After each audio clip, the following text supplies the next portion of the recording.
Disco's done. Prodigy's backed. Paramount's deal. And that sad scam. Whoa. Today on Trekland Tuesdays Live, number 353, with me, Dr. Trek, Larry Nemecek, coming at you right here from the heart of Trekland for some sanity, clarity, and a bigger picture on all things Star Trek. Yes, coming at you right here from the land of Trekland and TreklandTreks.com, where you can set up your own customized away mission around some of the Star Trek location sites around Southern California. I'll be happy to work it out with you, conceive it, and then lead you on a great day, or two or three. That's all here in Trekland, Portal 47, all the rest. But today we're here with Trekland Tuesdays Live. If you are watching us later, not live, hi, YouTuber. Try to join us live if you can sometime on a Tuesday. But for now, I would love it if you would keep all this great conversation going. And of course, leave comments, even wherever it is you find us on YouTube later on, because so much is happening this week. Yes, we took a week off the holiday and family stuff and all that. Here we are, and look what happens. Number one, what we knew was going to happen. Discovery has its end episode, its finale, and I went to the LA screening, which was kind of an enigma until we figured what was going on. And within a couple of hours, the whole world was able to see the finale to Discovery. Talking about that today, the things that I did not cover in Second Opinion. I hope you go and catch the Second Opinion for Life Itself, Life, Itself, Season 5, Episode 10, the finale of all Disco things, even though it wasn't planned that way in the beginning. Have a great extended episode for that, but we're going to talk about the other side of the equation today. Also, yes, the news is finally public. I knew about it a few weeks ago. Prodigy is back on July 1st, but everybody, including the producers, are still trying to penetrate the Netflix enigma to see, will it be all 20 episodes or will they split it 10 and 10? I'm almost rooting for some kind of a split, just so the whole thing isn't wasted all at once. And I say wasted. We're going to keep those meters spinning, right, gang? We are not going to let it be a one and done blurb after a month's time, right? We're going to keep the numbers steady. Although Netflix, supposedly the template, the paradigm is that the Netflix meter readers look at the first month and then almost make the decision on a renewal then. And season 2 is all done. The question here is, do we get a season 3 for Prodigy? That's in the mix. Then, yeah, the last couple of days there have been a lot of headlines about the Paramount deal with Skydance. And is it a done deal? There's been some agreements, but not the agreement. I want to talk about that in a minute. And then I feel the need to talk about what's now finally out in the open. Thank you to the LA Times and other news media for covering something that everybody, especially the local fandom around Southern California, but anybody who is within reach of a crowdfunder needs to know about it. And that's the supposed Sci-Fi World Museum that's opening in Santa Monica. Has now been finally reached print with the help of no less than the LA Times. So, whoa, can I do that? Can I give everything justice? Well, here's some personal reflections today. Discovery. And here's the thing. I did record a second opinion for the finale as it was, with a couple of bigger picture comments. I think I'm still going to, I know you're shocked. I think I'm going to devote an entire Tuesdays Live next week. I think there's still some percolating to done. And you know what? It's not all just about the surface quality of the episode, because there are things that it means for Trek. I think there's some signpost landmarks that we need to reflect on a little bit, even beyond the story. And I appreciate getting even more facts rolling in. I'm dealing with some sources that are kind of interesting. And then we'll have more maybe popping up in the press, even with the hot week passing by. But one thing's for certain, it did spike. We don't do the Parrot Analytics numbers anymore here, but it did spike on the Parrots.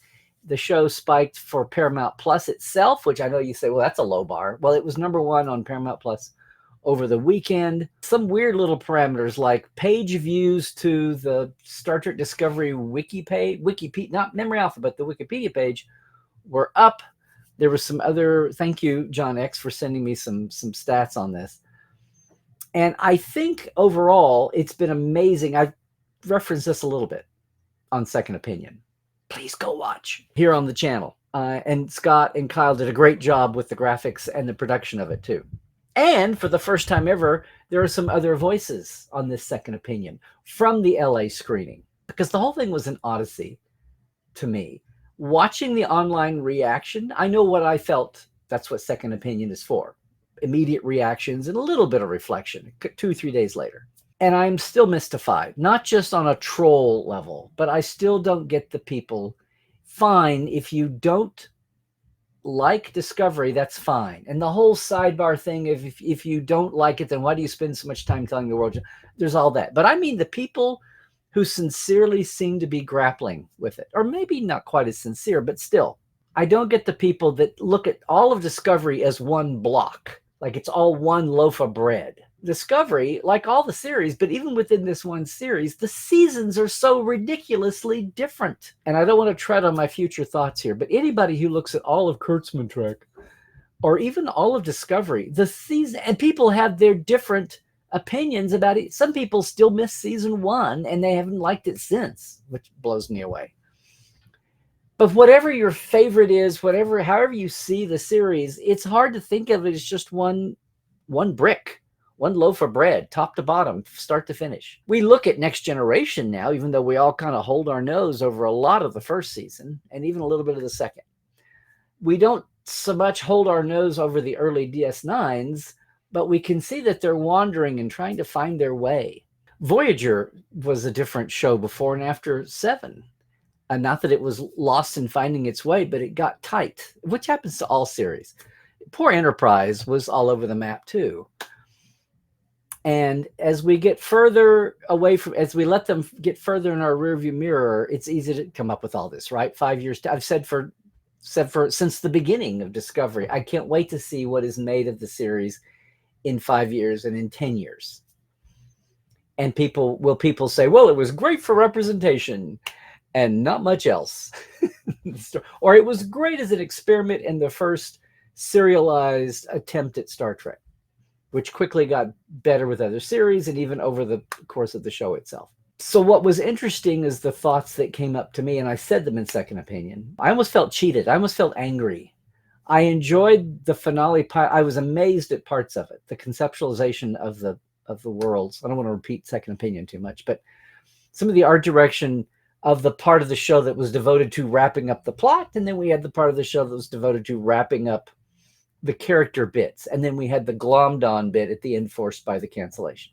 And that's a whole story and a saga in itself, which would have been now apparently the season 6 arc of reaching into Calypso, and watching fans argue whether that was not needed at all. Although I think those same people would have yelled if they hadn't matched up to Calypso at all. So some folks are, even if it's not argumentative and they're civil, some folks are just not going to know what they want.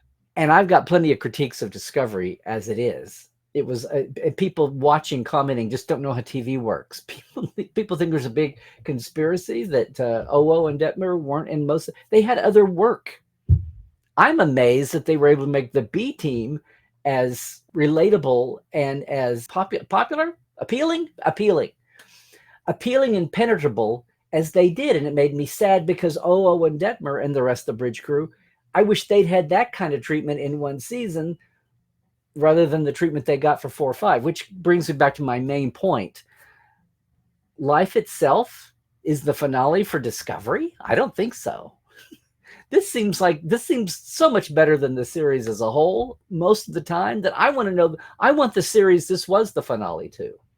Anyway, what's interesting is going to the live event Wednesday night and thinking, oh, why did I do that? Because I'd watched the screener on my own, thank goodness, for the nuances. But it was good to see fans. It was good to see people I hadn't seen in a while. Some of them are in second opinion. And there were 150, 200. Now, granted that these are the people who returned the invitation. This was a Los Angeles area availability. This is why people outside New York and LA feel disappointed or hate that they miss these opportunities. But, it is what it is. Do we have transporters? And you would think that on a Wednesday night and at 9:30 at night, having to be there at 8 o'clock to check in, you would think that, yes, that's going to self-select for only the most rah-rah Star Trek and Discovery fans. or at least the even keel ones. But my point is, you're not going to have haters go to all that. Well, you might. It's easy to do online, sitting in your chair in your basement. But to get your butt out to go down and see people face to face and troll them live, oh, that takes some doing. So you have an idea of what it is. And then wondering, are there presses? There was no press, but it was the twin bill screening to an FYC event, a for your consideration event for Emmy voters. And the very next night was the same type thing for Strange New, except that Strange New Worlds, of course, is still in production and just wrapped. So they were free. I mean, the Discovery people were free. There's no shooting happening in Toronto, but people have already, it's the other extreme. People have already gone on to other projects. And even so, there were a lot more of the actors and staff there. A lot of the writers who never get introduced in public that we go to see when they're sitting in the audience. I've talked to a lot of them. Starting with the strikes was a great catch up. So it was good to see some people, even have a chat with Jonathan Frakes for a moment. So it was a piggybacked event, this Discovery screening. And the actors did walk the line and see fans who had already come in to get in line, who had been waiting for the hour. But most of all, it was a buoyant evening. So yeah, it was 150, 200 people self-selected. Now, having watched the show, it was fun. Spoiler alert, the big reveal about Kovic, in some ways, was the highlight of the night. When you look at it in terms of not just the series, but for the franchise as a whole, that was kind of the reveal of the night. And I knew enough to see it coming and turned around. I was about a fourth of the way up in the auditorium in the theater, and I turned around and it was a jaw-dropping moment, I say, in second opinion. I don't know. It's on one hand, I was surrounded by people who were at least at the most neutral to excited. And I think whether you enjoyed Discovery big time or you said, wow, I feel like the series got better as it went, just out of chaos. And it got better as it went along. Seeing the end of anything is sad. This is the end. I keep saying this. It's the end of the first Kurtzman series. And somebody had to correct me in comments on YouTube for Second Opinion. What about Picard? Picard ended. I'm like, oh, that's right.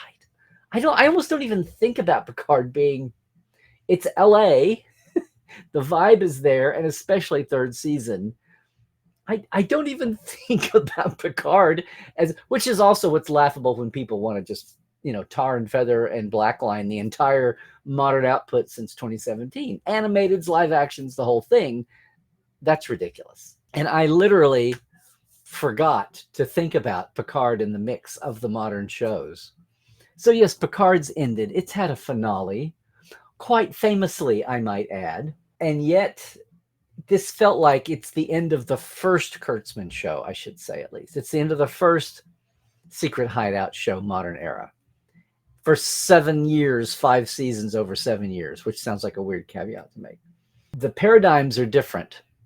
I've talked about this too much. I'm not going to have anything left to say next week, but I think people said the night that I was trying to get comments, they were still processing, and I get that. I mean, there's the story in your face, but there's also the series. There's also what it means for the whole franchise right now and its place in history and what spins out. There's the easy things to say, well, without Discovery, we wouldn't have had Strange New Worlds. Maybe those exact people, Anson playing Pike, yada, yada. But something would have eventually been the first series on small screen. So anyway, that's the other side of the coin. There was the episode itself and this experience, which was a nice reminder that there is sanity in fandom. It's not online.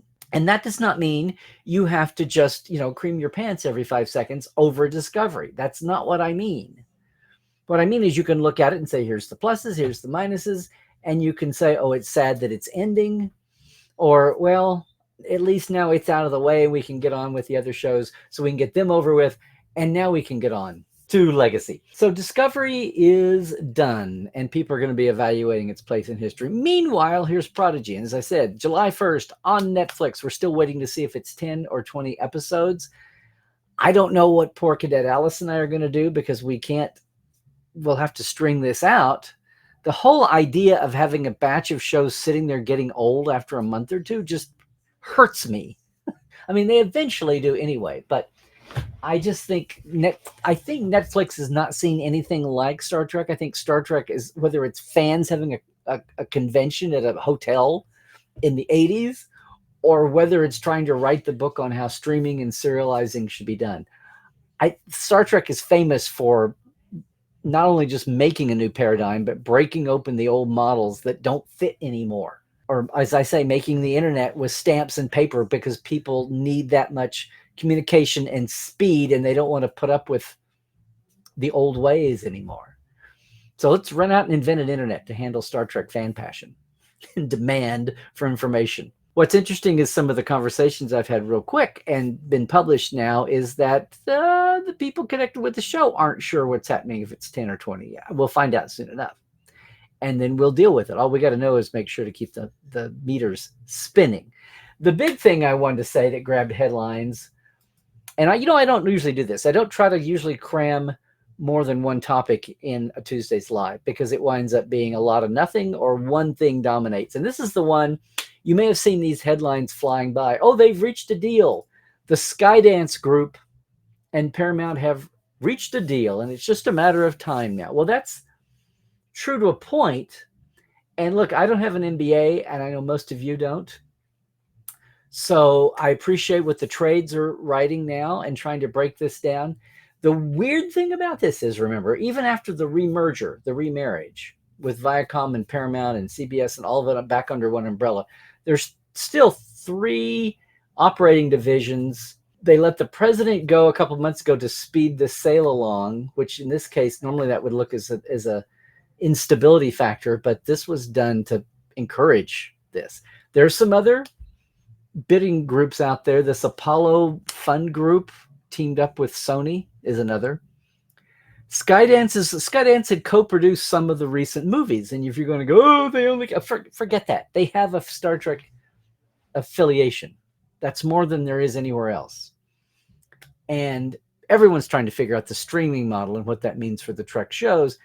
Basically, overall, the common wisdom was that the Ellison Skydance offer was going to be the most Trek friendly. In fact, one of the many headlines, maybe it was a scare tactic, but one of the many headlines out of the Apollo thing was they had no interest in the physical studio lot of Paramount at 5555 Melrose in Hollywood, the storied Paramount lot, where not only is it cool to be, so much history is there, the vibe is there, and I can still do a tour and we can talk about original series, Next Generation, all the Berman era, and even the 09 movie shot there.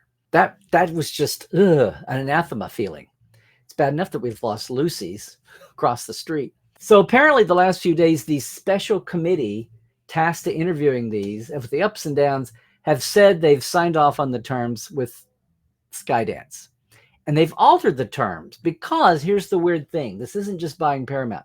Paramount Global, 80% of Paramount Global shares are owned by National Amusements, which is Sumner Redstone's old company. And now Sherry, his daughter, has it, even though she's, what is she, 70? The whole thing is she is such a huge stakeholder in all of Paramount with her company. It's almost been a 2-step process. The deal that they got to was to sweeten the deal for the non-bigwigs, for the non-voting shareholders that don't have a seat at the table on the deal, but they've got a financial stake. What you've been reading about, in essence, means they've upped the share price for those shareholders, so there wouldn't be open rebellion or push down a suit against her. What you've got down to is Sherry Redstone looking out for the family interest among the, and even though she owns 80%, even though her National Amusements that she's a majority owner of owns 80% of all of Paramount Global, that's the sticking point. The stock market seemed to react well to this. What would happen is, thank you, Deadline here, Skydance would buy National Amusements first. They have 80% of the voting shares, but only 10% of the equity value. Oh, love business, don't you? Then, once they own National Amusements would put, with the new owners, would put a lot of cash into Paramount itself. And then Paramount itself would buy out Skydance. So the brand survives. An outside investor, Stephen Paul, wants to buy it for $3 billion. Most people are in favor of the Skydance deal. Wall Street seemed a lot, of course, one of the money, the Apollo thing. So the news headlines the last couple of days was that the special committee from all the Paramount side who had been dealing finally came out and said, yes, take this revamped offer. Now, two things. Today was the stockholders meeting, the shareholders meeting today, I guess, in New York. And they were trying to get this agreement done on the heels of that, on the eve of that. And very little was said, nothing was said about the offer. So they fired their head guy, right? And ever since he's been gone, they've had a triumvirate, a troika running the show. So the guy who's head of CBS, the guy who's head of Showtime and the networks, the cable networks, and I think streaming, Chris McCarthy, and then Brian Robbins, who's the president and CEO of the movies of Paramount Pictures and Nickelodeon. So the three of them say they co-developed the concept behind Paramount Plus, or taking it on from CBS All Access. And they were crowing about how, even though, and this was kind of shocking, even though the company had a really horrible fourth quarter, how they've managed to, with the IP that they have, and they were citing Teenage Mutant Ninja Turtles was dormant, and they took it, revived it, had 180 million global grossing animated movie and $1 billion in retail sales global. They were having a town hall also. This was all video. Fourth quarter last year, Paramount lost a ton. Streaming lost a ton, but streaming is up. So there you go. Fourth quarter, the entire company, Paramount Global, lost $490 million. But their subscriptions hit 64.5 million, which was new. So today at this shareholders meeting, they were talking about their strategy to grow and to partner Paramount Plus to start leasing out some of the shows. So on one hand, it does away with the uniqueness. All your Star Trek is at Paramount Plus, but then they're pulling in money, licensing it to Hulu, Netflix, Prime. And they're saying, if we don't do these other deals, if we still go ahead and stay alone, here's how we survive. We partner with the other, which is becoming a common thing. Because streaming, no one has a rule book for the streaming industry anyway. It's in the throes of all that. But they were talking about their billion-dollar brands. $14 billion brand strategy was on one of their slides today. And they mentioned NCIS and SpongeBob and Yellowstone and South Park. They're all billion-dollar franchises across ads, licensed content, and retail. No mention of Star Trek, oddly enough. Whether it's the elephant in the room nobody has to talk about, or I don't know. So the existing leadership team is talking about we're doing just fine. Here's the thing, though. On the movie side, from flatness, in the past year, they've had movies that have managed to be number one at points. The Mean Girls redo, the Bob Marley documentary. They're looking ahead to Quiet Place, Transformers 1, Smile 2, Gladiator 2, and Sonic the Hedgehog 3. But the main thing here is, this is not a done deal. Sherry gets to decide, and breaking news, just a couple hours ago, sources are telling Reuters, which is the European-based, AP-like news service, legit. Sources are telling them that Redstone is unhappy because Skydance put aside more money for the little stockholders and took away from the family offer, basically the national amusements.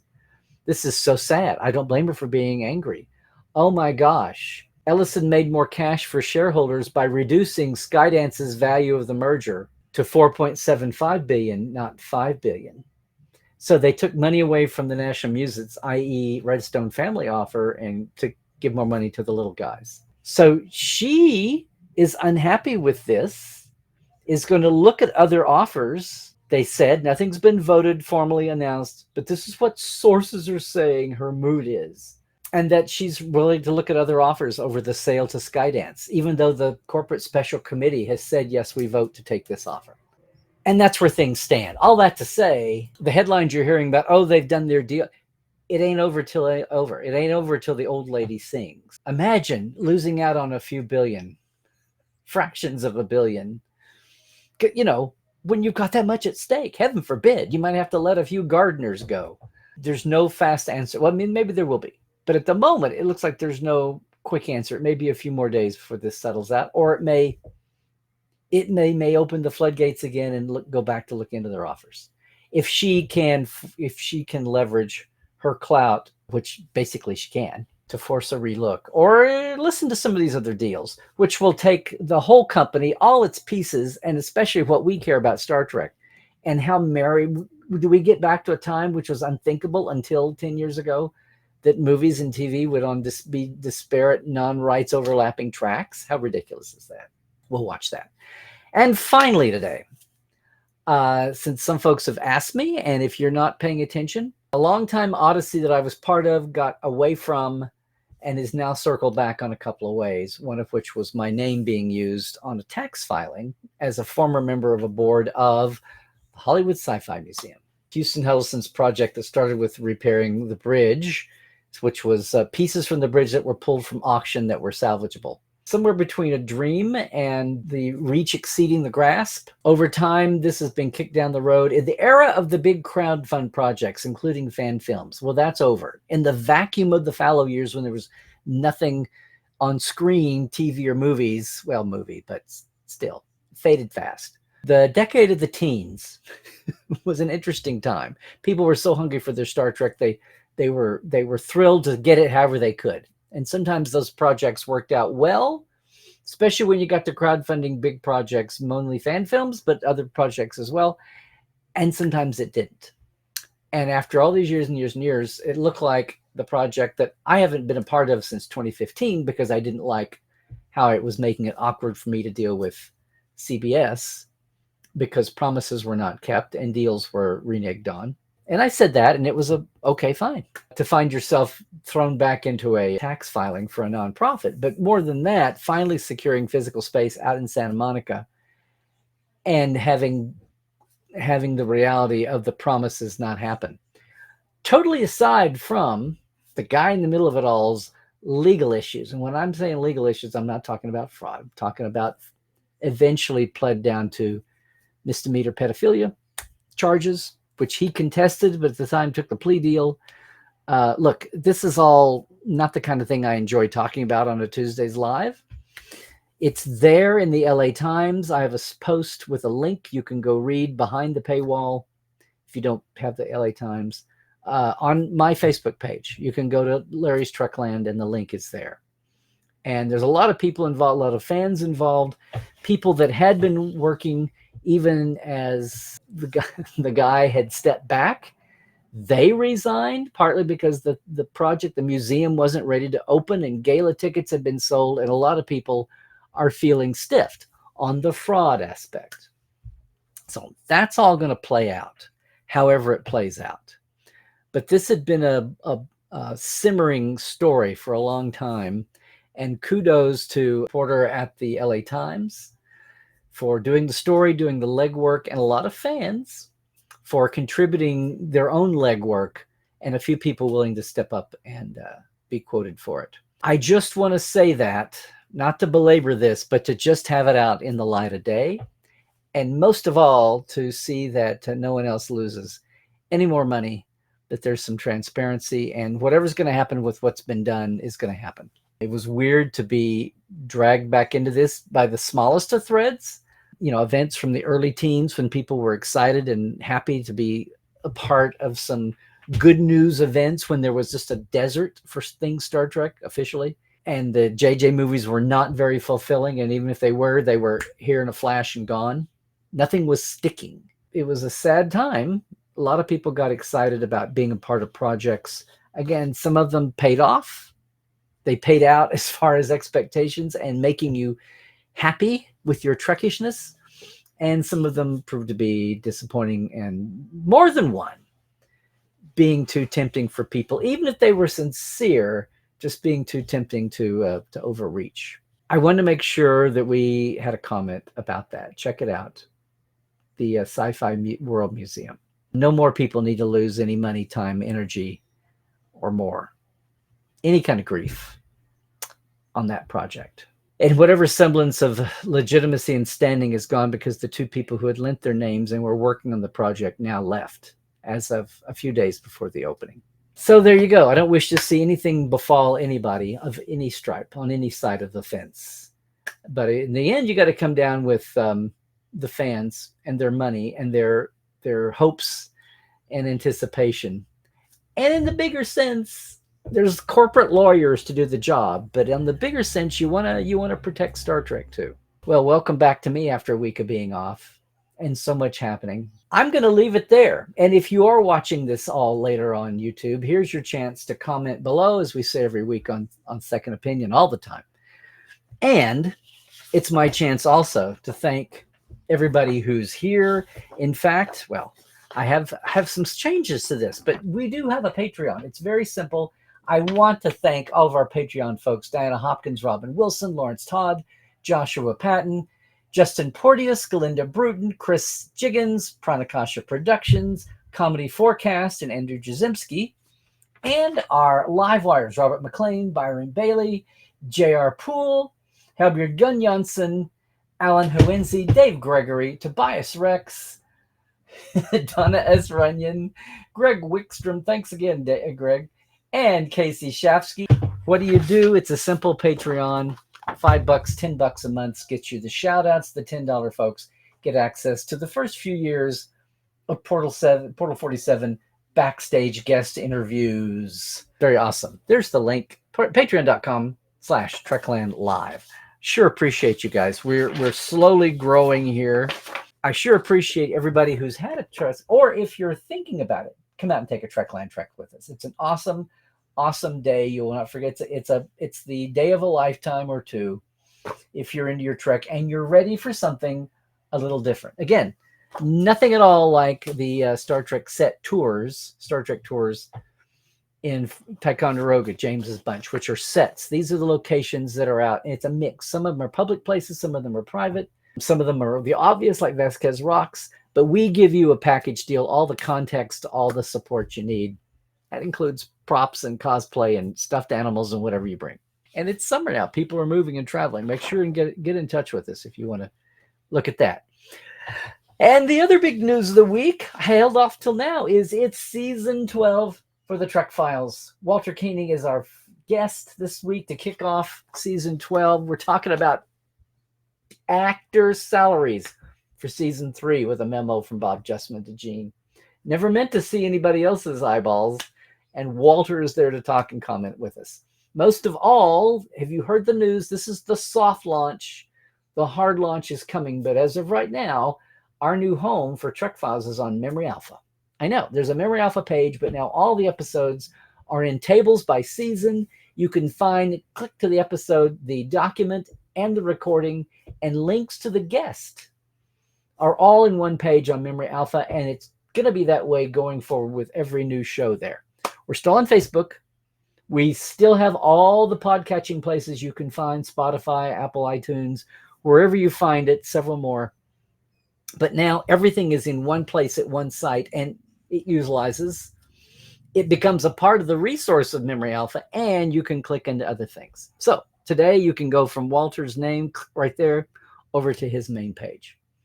Lots more folks and lots more obscure folks and subjects are all tied in that way. And we're really thrilled to be partnered with Fandom Wikias and Memory Alpha that way. All the old seasons are already up and linked that way too, if I didn't mention that. So excited for that. Starting with season 12, we've got some fun stuff coming up there. I've got some fun stuff coming up here too. Now we have Prodigy and then Lower Decks to look forward to. But what is the future of Trek going to be? I don't know. We will see. I don't think it's as pessimistic as folks thought. Just remember that whatever is afflicting Paramount Plus or whatever the streaming home is, if indeed things stay on streaming, whatever the shakedown is, it's happening to all of Hollywood right now. So this is not just, a question mark afflicting Paramount Plus and things Star Trek. So we'll see how this ride takes us. And more often than that, I am glad to have you guys along with me too. So try to catch us live sometime if you can. Leave a comment below, YouTubers, and just remember, stay safe, stay healthy, do all the things, stay woke, check your sources, watch out for the fake stuff, and Trek well. Everybody.